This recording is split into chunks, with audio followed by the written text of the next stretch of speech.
Əkin sahələri susuz qalıb, subarteziyan quyusunda suyun azalması kəndliləri çətin vəziyyətə salıb. Goranboyun Faxralı kəndində yaşayan sakinlər 70 hektardan artıq əkin sahələrini suvara bilmədiklərini deyirlər.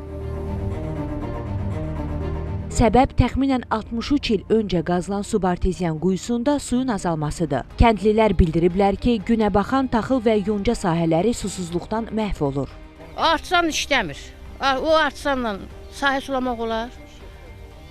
Olmur. 2 hektar sahəmiz var, biz onu sulaya bilmirik. Nədir onun məsələsi? Onun məsələsi odur ki, su yoxdur. Bərpa olunmalıdır artsan təzədən. Bu artsan özünü idarə edəmir, su çatdırmır. 72 hektar qavanda sahəsi var. 1 hektarı bir həftəyə sulanır. Ona görə bizim xahiş edirik ki, artsanımızı bərpaya salsınlar. Neçə müddətdir? Neçə il? Hardasa da bir 3 il, 4 il var. Bu qayda biz zahamat əziyyət çəkirik. Sakinlərin sözlərinə görə məsələ ilə bağlı Goranboy su melorasiya sistemlərinin istismarı idarəsinə də müraciət ediblər. Amma sakinlərin dərdinə çarə tapan olmayıb. Bu artsan Sovet hakimiyyəti vaxtında, SSR-nin vaxtında vurulan artsandır. İndi onu bərpa etmək lazımdır. Neçə dəfə gedilibdir, heç kim buna razılıq vermir.